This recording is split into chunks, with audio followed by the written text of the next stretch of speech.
Hello guys, किटपन tutorial में आपका स्वागत है। और आज यहाँ हम जो जिस चीज़ का डिस्कशन करने जा रहे हैं वो है हाइड्रोजन बॉन्ड। कंडीशन किसकी, उसके फॉर्मेशन की। हम यहाँ पर हाइड्रोजन बॉन्ड के फॉर्मेशन की कंडीशन पढ़ेंगे और साथ में जानेंगे कि हाइड्रोजन की जो स्ट्रेंथ होती है, हाइड्रोजन बॉन्ड की जो स्ट्रेंथ होती है, किस में किस मॉलिक्यूल के अंदर ज़्यादा है या किस टाइप के बॉन्ड के अंदर ज़्यादा होती है, क्योंकि डिफरेंट डिफरेंट टाइप के बॉन्ड्स बनते हैं। सबसे पहले बात कि हाइड्रोजन बॉन्ड बनता है किस में, तो ये मैं एक ही लाइन में क्लियर कर देता हूँ। फोन आप दिमाग के रखिए, अंदर रखिएगा, ठीक है। फोन मतलब F4 क्या है, फ्लोरीन है। O4 क्या है, ऑक्सीजन। और N4 क्या है आपका, नाइट्रोजन, ठीक है। तो अगर आपका कोई भी हाइड्रोजन, जैसे आपका कोई भी हाइड्रोजन अगर फ्लोरीन ऑक्सीजन नाइट्रोजन में से जुड़ा हुआ है और वही हाइड्रोजन किसी और दूसरे फ्लोरीन ऑक्सीजन नाइट्रोजन के साथ बॉन्ड बनाता है, तो उसको हाइड्रोजन बॉन्ड बोलते हैं। कहने का मतलब ये है कि जैसे मान लीजिए मैंने ए और बी, एक मतलब कोई भी कंपाउंड है ए और बी, ठीक है। अब इसके अंदर ए क्या है आपका,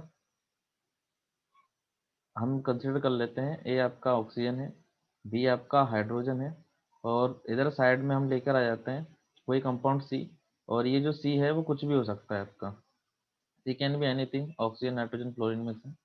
तो यानी कि कहने का मतलब है, मान लीजिए मैं इसको इस तरीके से बनाता हूँ, O से H और फिर एक यहाँ पर ऑक्सीजन ही ले लेता हूँ मान लीजिए, ठीक है।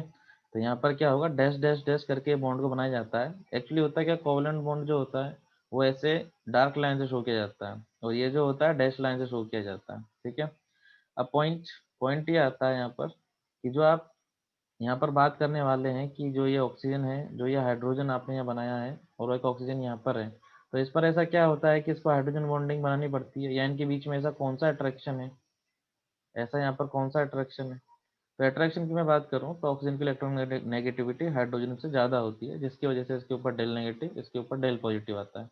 वैसे ही ये किसी और से जुड़ा होगा, ठीक है, लेकिन इलेक्ट्रोनेगेटिविटी उसके उसमें भी इसी की ज़्यादा होती है ऑक्सीजन की। अगर आप सोच रहे हो कि सर फ्लोरीन जुड़ा हो, तो ऐसे कुछ क्वेश्चंस होते नहीं हैं, ठीक है। ऐसे बहुत कम होते हैं। मैं जो बात कर रहा हूँ जनरली बात कर रहा हूँ कि ये ऑक्सीजन किसी ऐसे से जुड़ा हुआ है जिसकी इलेक्ट्रोनेगेटिविटी इससे कम है, यानी कि इसकी ज़्यादा हुई तो इसके ऊपर नेगेटिव। तो इस पॉजिटिव और इस नेगेटिव के बीच में क्या बनेगा, अट्रैक्शन, जिसकी वजह से कौन सा बॉन्ड यहाँ क्रिएट हो जाता है, दैट इज आपका हाइड्रोजन बॉन्ड, ठीक है। तो ये चीज़ आपको दिमाग में रखनी है, पहली बात तो ये। अब यहाँ पर मैं आपको एक और बार रिपीट कर देता हूँ। रिपीट क्या कर रहा हूँ मैं यहाँ पर, कि हाइड्रोजन बॉन्ड केवल तब फॉर्म होगा जब आपका ए एफ ओ एन में से कोई एक हो, सी बी आपका एफ ओ एन में से कोई एक होगा, तो ही हाइड्रोजन बॉन्डिंग होगी। अदरवाइज हाइड्रोजन बॉन्डिंग नहीं होगी। और बी आपका हाइड्रोजन होना अनिवार्य है, यहाँ होना चाहिए, ठीक है। इस चीज़ को आप दिमाग में रख लीजिएगा। अगर आपको ऐसा लगता है कि सर में सी और एच है, यहाँ पर मान लीजिए CH4 है और यहाँ पर मैंने क्या रख दिया, नाइट्रोजन, नाइट्रोजन का NH3 रख दीजिए, मान लीजिए ये रख दिया, तो यहाँ पर आप अगर ये सोच रहे हैं कि इनके बीच में हाइड्रोजन बॉन्डिंग होगी, तो कुछ नहीं, ऐसी हाइड्रोजन बॉन्डिंग कुछ नहीं होगी।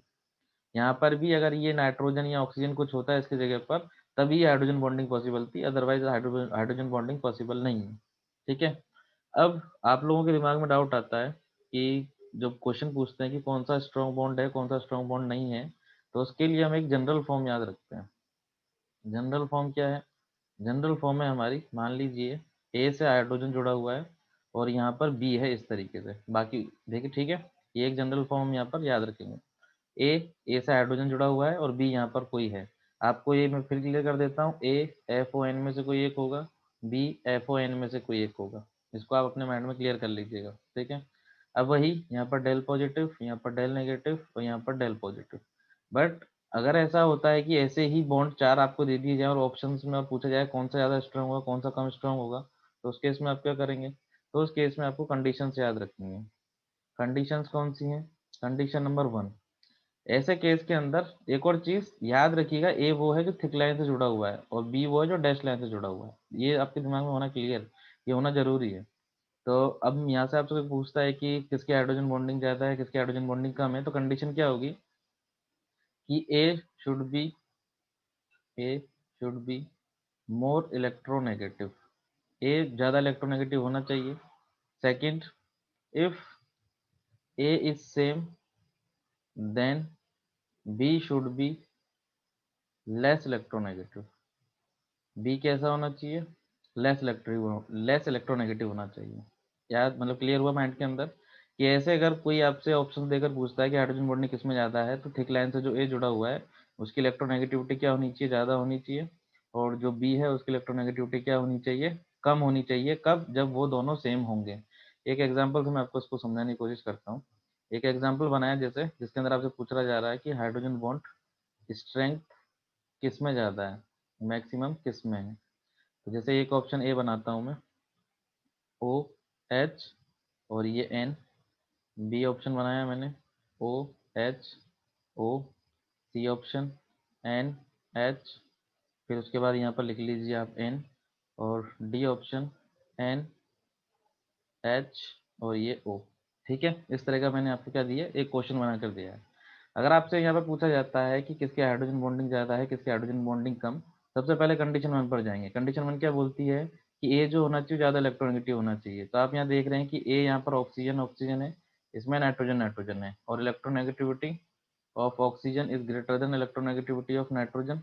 तो इस केस में आपके जो सी और डी ऑप्शन है वो तो हो गए कैंसिल, क्योंकि पहली जो हमारी कंडीशन थी उसको फुलफिल नहीं कर रहे हैं। दूसरी कंडीशन, अगर ए सेम हुए, तो जैसा आप देख रहे हैं कि दोनों में ए सेम है, तो बी कैसा होना चाहिए, लेस इलेक्ट्रोनेगेटिव होना चाहिए। अब यहाँ पर नाइट्रोजन है, यहाँ पर ऑक्सीजन है, तो नाइट्रोजन कैसा है आपका, लेस इलेक्ट्रोनेगेटिव, ऑक्सीजन ज़्यादा इलेक्ट्रोनेगेटिव नेगेटिव, तो आंसर क्या हो जाएगा आपका ए। क्लियर है आपको ये पॉइंट? तो इस तरीके से आप क्या कर सकते हैं, आप किसी की भी हाइड्रोजन बॉन्डिंग को चेक कर सकते हैं, उसकी स्ट्रेंथ को चेक कर सकते हैं, अगर आपको ये 2 पॉइंट याद हैं तो। ठीक है, ईजी है, ज़्यादा कुछ तकलीफ नहीं आएगी। आपको एक और चीज़ बता देता हूँ, इलेक्ट्रोनेगेटिविटी के ऑर्डर की अगर हम बात करें तो फ्लोरीन का सबसे ज़्यादा, फिर ऑक्सीजन का, फिर नाइट्रोजन का होता है। एक केवल क्लोरल ही एक इसके अंदर आप बोल सकते हैं कि आप बोलें कि सर कोई एक मतलब हमेशा ही ऐसा है कि कोई एक्सेप्शन भी है इसके अंदर। तो इसके अंदर एक क्लोरल करके होता है जो एक्सेप्शन होता है। क्लोरल क्या होता है मैं आपको समझा देता हूँ, एक्सेप्शन क्या है इसका। एक क्लोरीन है जो हाइड्रोजन बॉन्डिंग कर जाता है, वो क्या होता है, जैसे CCl3 होता है आपका, CCl3, और वो जुड़ा होता है आपके इस तरीके से OH वाले से, यहाँ पर H, यहाँ पर OH। ये जब आप एल्डिहाइड कीटोन पढ़ेंगे तब भी आएगा। तो ये एक क्या होता है, हाइड्रोजन बॉन्डिंग शो करता है, हाइड्रोजन बॉन्डिंग। ये भी करता है, हाइड्रोजन बॉन्ड शो कर रहा है। आप बोल सकते हो सर हाइड्रोजन बॉन्डिंग क्यों शो कर रहा है, ड्यू टू तीन तीन यहाँ पर क्या लग गए हैं, क्लोरीन ग्रुप लग गए हैं। और क्लोरीन की जो माइनस आई फैक्टर होता है, जो कि आप लोगों को भी नहीं पता है, इंडक्टिव इफेक्ट में आता है।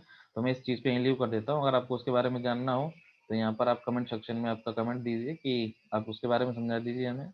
बट फिलहाल मैं इसको यहीं लीव कर रहा हूँ। ये आपका क्लोरल इसको बोलते हैं, मैं लिख देता हूँ इसका नाम। इट इज़ क्लोरल, जिसके अंदर हाइड्रोजन बॉन्डिंग पाई जाती है, जिसकी वजह से ये स्टेबल होता है। ठीक है, अदरवाइज स्टेबल नहीं होना चाहिए था, क्योंकि एक कार्बन के ऊपर 2 ऑक्सीजन अनस्टेबल होते हैं। लेकिन यहाँ आप देख रहे होंगे कि यहाँ पर एक कार्बन के ऊपर दो दो ऑक्सीजन स्टेबल हैं। वहीं यहाँ पर क्या हो रहे हैं, हाइड्रोजन बॉन्ड बनने की वजह से स्टेबल हो रहे हैं। और क्यों स्टेबल हो रहे हैं, क्या चीज़ है उसका रीज़न, अगर डिटेल में जानना हो तो वेल्डेड गिटार में मिलता है। अगर आपको उसके रिगार्डिंग चाहिए वीडियो तो आप बोलिए। तब तक के लिए टेक केयर। आई होप आपको लेक्चर समझ में आया हो। सब्सक्राइब कर दीजिएगा आप लोग, कमेंट कर दीजिएगा, और अगर अच्छा लगे तो लाइक भी कर दीजिएगा। Thank you.